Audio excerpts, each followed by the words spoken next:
안녕하세요. 골라TV 구독자 여러분, 박창민입니다. 내일장 뭐 살까를 통해 시장에서 급등으로 나오고 있는 종목들, 이 종목 사야 될지 팔아야 될지 개인적인 투자 코멘트와 함께 포인트 전략까지 함께 고민을 하고 있죠. 자, 오늘 시장은 그냥 심플하게 트럼프 아니면 머스크, 그러니까 이와 관련된 트럼프 트레이딩이 축포를 쏘아 올리는 날입니다. 그만큼 그에 따른 반응이 나오고 있고요.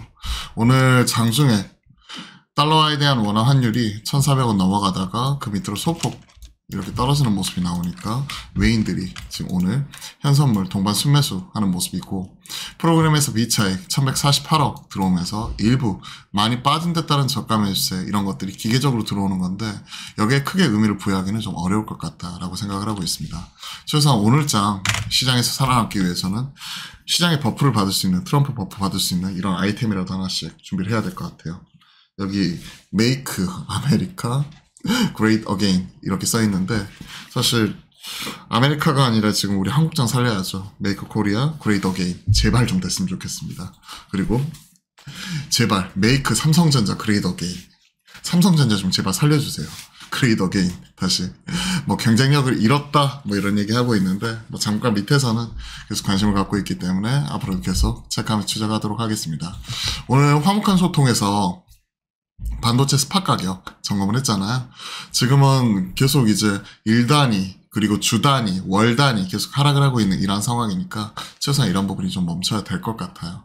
스팟이 돌리면 향후에 시차를 반영해서 이제 3개월, 6개월 후에 고정 가격 반영이 되는 거고, 이게 실적으로 녹아드는 부분이니까 사실 스팟 이런 부분을 좀 보면서 시장에서 어느 정도 이런, 특히 이런 범용 반도체 시장에서 이런 가격의 되돌림 이런 부분 우리가 체크가 가능할 것 같습니다. 그리고 단기적으로는요, 결국은 삼성전자가 외인들의 이런 매도 공세 이런 부분이 끝나야 됩니다. 이틀 연속 샀지만 한 90억 내외 그 이상으로 더 팔아버렸죠. 이런 거 생각을 하게 되면 결국 삼전을 팔고 한국을 팔고 14조 원 넘게 지금 하반기 들어가지고 계속해서 팔고 있는데요. 이런 것들이 좀 끝나야 된다고 생각을 합니다. 그럼 이거 끝나는 걸 어떻게 하느냐? 결국은 환율하고 금리잖아요. 환율하고 금리. 트럼프 대통령 당선이 되면서 어떻게 됐죠? 10년물 거의 4.5% 가까이 가고 있고요.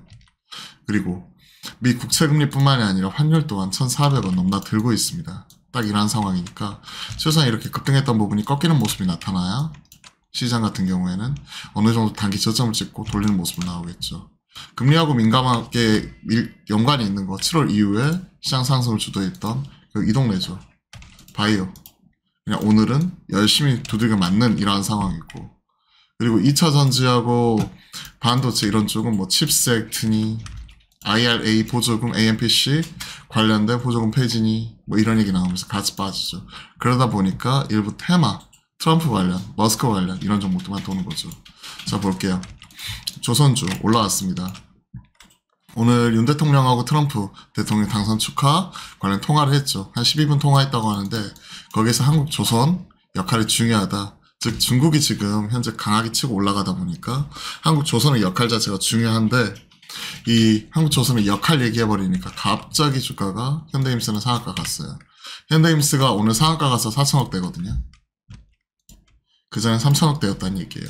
시총 작은 애들 이런 친구가 튀어 올라왔었고, 나머지 조선주 올라오는데, 사실 조선에 중국 열심히 때리면서 중국 견제, 그래서 이제 추가적으로 한국, 조선 이런 쪽이 수주 이런 수혜를 받을 수 있지만, 반사이익을 받을 수도 있지만 2, 3개월 전에도 이런 얘기가 있었거든요. 그때도 트럼프가 유리할 때 미국에서 이제 노동조합에서 들고 일어나다 보니까 중국 때리면서 그에 따른 반사익 얘기 나오면서 조선주 올라왔지만 재차 다시 제자리 찾아버렸고, 그리고 나서 이제 조선주가 10월 달에도 수주 보면 전체 77척 중에서 77척 발주 중에서 60척이 중국이 가져가 버렸어요. 우리나라는 11척밖에 수주 못했습니다. 지금은 한 3분의 2가 글로벌 수주에 중국이 싹쓸이해 가고 있는 상황이기 때문에 이런 것들이 좀 눈으로 확인이 될 필요가 있어요. 지금 유가도 빠지고 수주 이런 것들도 빠지고, 그러면 22년도께 기성이 본격화되면서 숫자는 올라오지만 26년 이후를 바라보게 되면 지금은 약간 어두울 수 있는 거죠. 전년 동기 대비해서 10월 글로벌 발주량 수주 받은 것도 이런 것들 봤더니 한 40% 이상이 빠져버렸더라고요. 자, 그런 거 보면 조선주는 올라올 때 좀 분할로 챙겨야 되지 않을까 생각을 합니다. 자, 오히려 그냥 장기적으로 빠지면 살 수 있는 게 방산 쪽인 것 같아요, 개인적으로는. 현대 로템 비롯해서 하나 에어로스페이스나 뭐 한국항공우주, LI 넥성 이런 친구인데 이런 친구들은 좀 빠지면 살 수 있다고 생각을 합니다. 오늘도 떴다가 장 빠지면서 죽는데 이쪽은 수출주로서 또 달러 이쪽이 워낙 약세의 수혜죠. 달러 강세의 직접적인 수혜 이런 부분 얻을 수 있는 쪽이고요. 다만 우정항공 쪽은 뭐 스타링크 머스크 영웅이다 칭찬하면서 올라왔고 그리고 스타링크와 더불어 이제 테슬라 이런 규제 관련된 부분 특히 자율주행 완화에 대한 얘기 때문에 라이코를 비롯한 SOS 랩 등 관련된 종목도 올라오는데 이런 친구도 테마예요. 물론 이런 부분 자체가 향후에 규제가 완화가 되고 미국장에서 사업하고 있는 쪽은 좋을 수도 있고 국내에도 이런 부분에 영향이 미쳐가지고 규제 완화가 빨라질 수도 있죠. 하지만 실질적인 수혜는요. 얻을 수 있을까요? 저는 아니라고 생각을 하거든요. 기대감은 철저하게 기대감으로 봐야 될 것 같습니다. 올라오면 때려야죠. 대장이 AP성인데 AP성 오늘 상한가 지키고 있는데 다른 친구도 먼저 흔들리잖아요. 만약에 이 친구가 내일이라도 전일의 종가 그러니까 오늘의 종가 내일장 이런 부분 밑에 시작을 한다. 그리고 금요일날 추가적으로 올랐다고 하더라도 월요일날 종가보다 밑에서 시작한다. 그럼 팔아야 된다고 생각을 합니다. 그런 식으로 즉 대장 봐야 돼요. 대장은 AP 이상이다. 그리고 조선주는 상한가 들어갔다가 풀렸지만 다시 상한가 들어간 현대힘스가 대장이죠. 이런 친구들 중심으로만 일부 트레이딩 이 정도만 봐야 될 것 같고요. 바스켓으로 들어오면서 전자닉스 들어 올리지만 제한적이라는 거. 현대차도 마찬가지. 포괄적으로 이제 보편관세를 20% 때려버리고 미국으로 수출하는 쪽 이런 부분에 있어서는 제약이 걸릴 수밖에 없죠. GM하고 협업을 해가지고 그쪽 인프라 쓴다 하더라도 좀 제한적. 자 그렇게 보면 오늘 어느 정도 각 나왔죠. 이쪽은 알테오젠이나 뭐 삼천당이나 뭐 HLB나 이런 바이오 쪽은요 결국 지금 올라오고 있는 10년물 국채금리가 지금 4.4, 4.5 가까이 가는데 이게 다시 한번 내려오는 모습이 나와야 돼요. 최소한 더 올라가지 않는다는 확신이라도 있어야 저가 매수라도 들어올 것 같습니다. 상승이 좀 그쳐야 돼요. 2차전지도 마찬가지. 특히 2차전지는 특히 트럼프 관련된 불확실성 내년 1월 취임이니까 그때까지 이제 인수단을 통해서 뉴스플로우 계속해서 이제 때리겠죠. 바이든 행정부 때리면서 이제 내가 취임을 하게 되면 이렇게 할 거야. 보조금 폐지할 거야. 러시아 뭐 전쟁 뭐 이런 얘기 나올 때마다 흔들릴 가능성이 있습니다. 그러면 이쪽도 일단은 패스. 내년이나 봐야 될 것 같아요. 사실 지금 분위기 보면. 나머지 뭐 개별적인 종목들 움직이고 물론 IT 소부장이라고 다 죽는 것도 아니고 최근에 파크 시스템스 이 친구 같은 경우는 계속 좋은 흐름 계속해서 이어나가고 있고요. 그리고 소비주 이런 쪽 다 관세 때문에 죽는다고 하지만 미국 쪽에 공장에 있는 잉그로드랩이 오늘 아침에 올라왔는데 뭐 이런 부분 짧게 본다든지 아니면 미국 쪽 수출 실리콘2 같은 경우는 그래도 굳건하다고 생각을 합니다. 결국 KBT의 이런 실질적인 수출 참당 역할을 하고 있는 쪽이 관련 이제 물류 가지고 있는 플랫폼이기 때문에 이런 거 생각을 하면 실리콘2 이런 부분을 가져갈 수 있다고 생각을 하고요.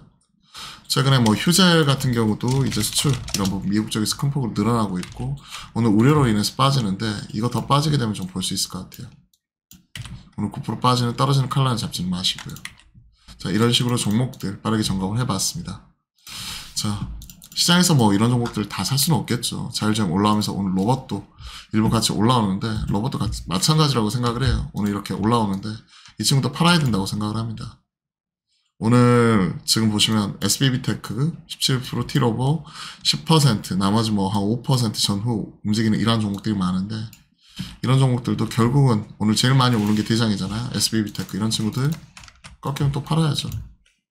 말씀드렸잖아요. 종가보다 내일 시가가 낮게 시작한다. 그럼 팔아야 된다고 생각을 합니다. 아니다. 나 5일선 깨지면 팔겠어. 3일선 깨지면 팔겠어. 기준 정해놓고 이 친구들은 그냥 테마로서 접근하는 게 유리하지 않을까 생각을 합니다. 이쪽도 결국 휴머노이드, 로봇, 자율주행 다 연결이 되는 쪽이잖아요. 그와 관련된 알고리즘을 가지고 있으니까. 자, 관련된 내용들 쭉 말씀드렸고요. 오늘 화목한 소통에서도 여러분들하고 실시간 소통 방송 만들어갔는데 많이 들어오셔가지고 응원도 많이 해주시고요. 그리고 특히나 이제 뭐 호주에서도 시드니에서도 보시고 응원해주시고 이래서 좀 기운을 많이 얻었습니다. 시장 힘들고 어렵지만요. 그래도 뭐 이런 버프라도 있으면 좋잖아요. 버프 받아가면서 시장에서 좀 뭔가 기분 전환할 수 있는, 좀 리프레시 할 수 있는 이런 거리를 찾아가지고 좀 마음 좀 편히 하시고요. 그리고 또 이런 어려운 장이 있으면 또 좋은 장도 있으니까 기운 내서 화이팅 하자고요. 그럼 오늘 또 화이팅 하시고, 저는 오늘 매수자들 마지막 막방인데 거기서 다시 한번 또 인사드리고요. 그리고 오늘 장 뭐 살까? 내일 장 뭐 살까? 오늘의 주식 통해서 꾸준히 인사드리도록 하겠습니다. 그럼 오늘도 화이팅입니다.